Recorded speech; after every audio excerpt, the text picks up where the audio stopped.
শ্রাবণ ০.৫ ঘন্টার মধ্যে হসপিটালে পৌঁছে গেল। গাড়ি নেমে হন হন করে ভিতরে চলে গেল। তৌকির চৌধুরী যেন সে হাঁটার সাথে তাল মিলাতে পারছেন না। সামনে কাব্য একটা বন্ধু অনেক, সে বলল, ভাইয়া কাব্যর বন্ধু অনেক। কাব্য কোথায়? অনেক কাব্যর কেবিনে নিয়ে গেল। বেচারা বেডে ঘুমিয়ে আছে। শ্রাবণ আর তৌকির চৌধুরী সেখানে দাঁড়ালো। তৌকির চৌধুরী অনেককে বললেন, অনেক অনেক অনেক অনেক অনেক ধন্যবাদ। তুমি অনেক কষ্ট করেছো, আমরা চলে এসেছি।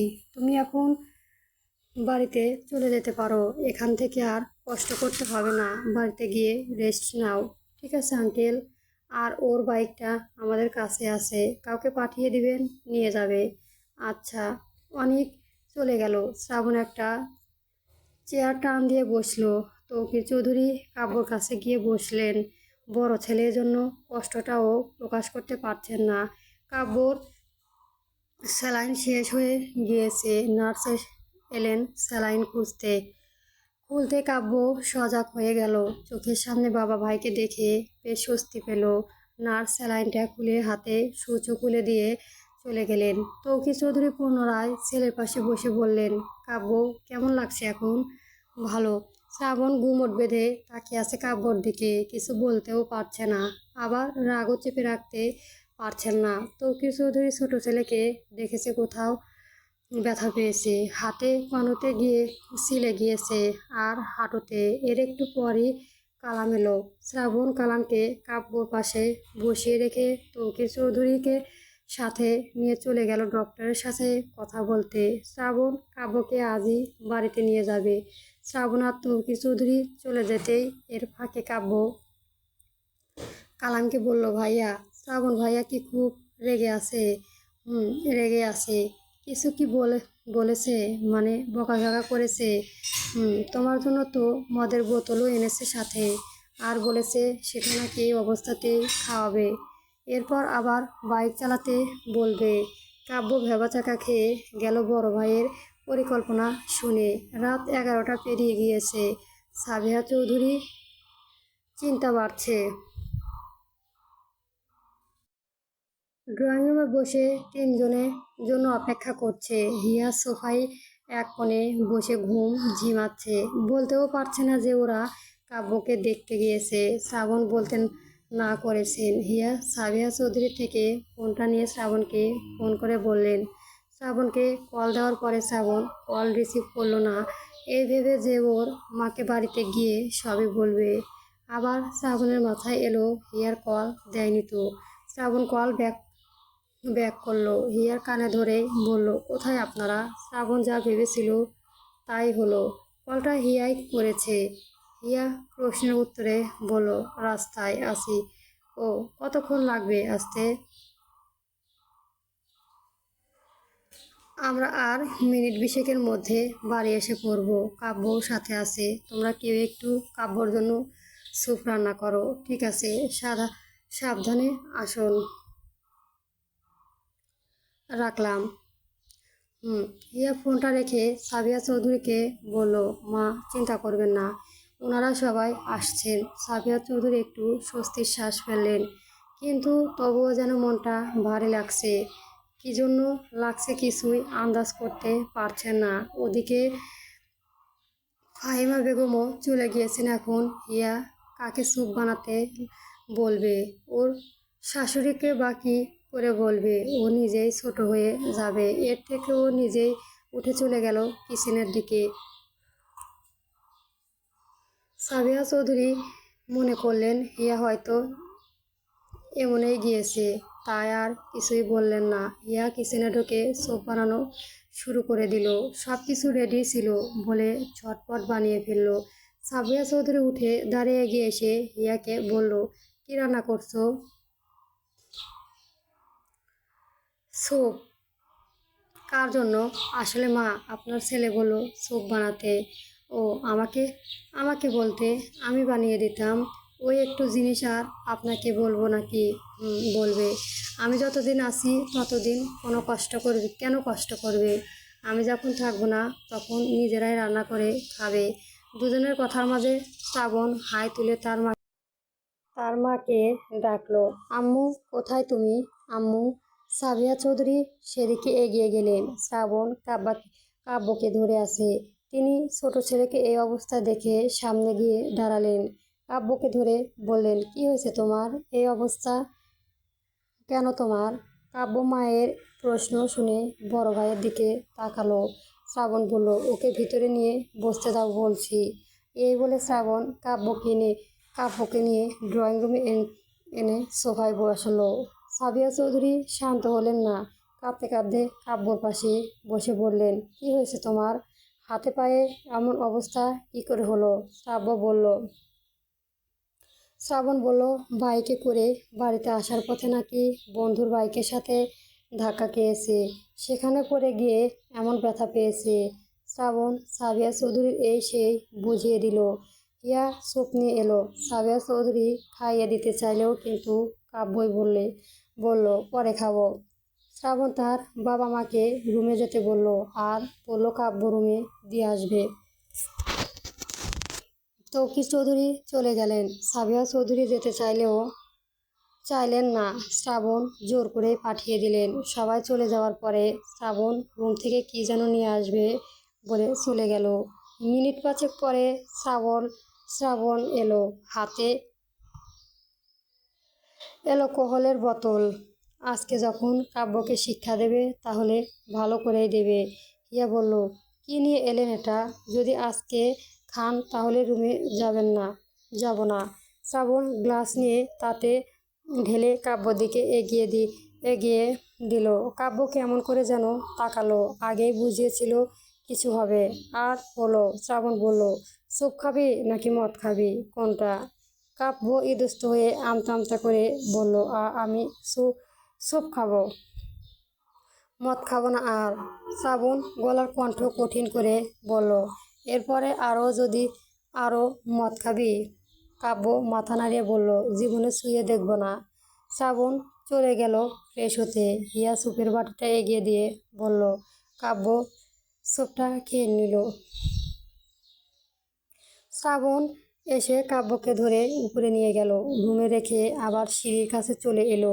হিয়া ড্রয়িং রুমের লাইট নিভিয়ে চলে এলো। শ্রাবণকে দেখে বলল, চলুন রুমে যাই। শ্রাবণ হিয়া হাত ধরে রুমে চলে গেল। অতঃপর হিয়া বিছানায় এসে বলল, শ্রাবণও বসে নিজের ফোনটা এগিয়ে দিয়ে বলল, তোমার বান্ধবী কল দিয়েছিল, কি যেন বলবে, কল ব্যাক করো। ও করছি। আর হ্যাঁ, তোমার বান্ধবীকে কালকে এসে কাব্যকে দেখে যেতে বলো। শ্রাবণের এহেন কথায় হিয়া কপাল কুঁচকে বলল, মানে কি বললেন বুঝিনি। তোমার বান্ধবী আমার ভাইকে পছন্দ করে বসে আছে? সিরিয়াস? হিয়া শ্রাবণের কাছে ঘেঁষে হেসে বলে উঠল, আমি জানলাম না, আর আপনি কি করে জানলেন? আগে কল দাও, কথা বলো, পরে বলছি।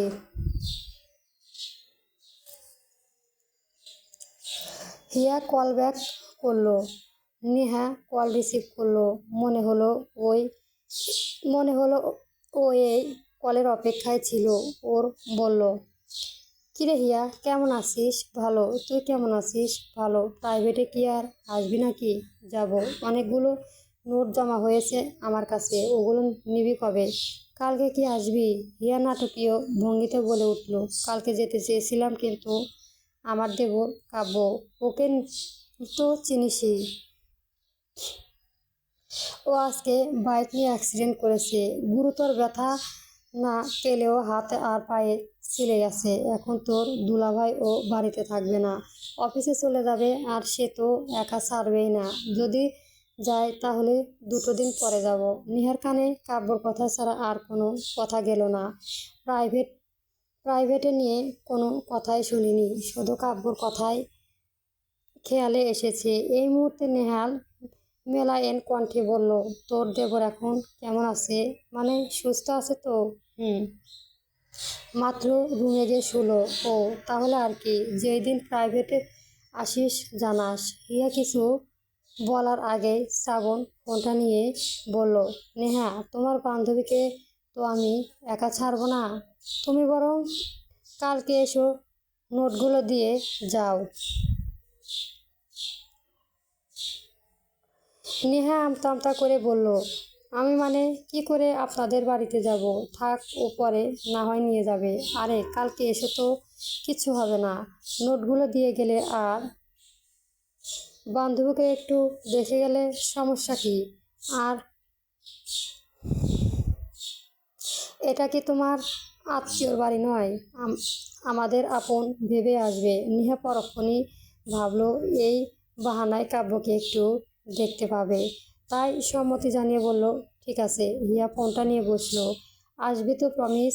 নেহা হেসে বলল, প্রমিস। নেহা কল কেটে দিল। এখন হিয়া খুশি দেখে কে? শ্রাবণের দিকে তাকিয়ে বলে উঠল, জানেন কত খুশি হয়েছি? আপনি ওকে আসতে বলে খুব ভালো করেছেন।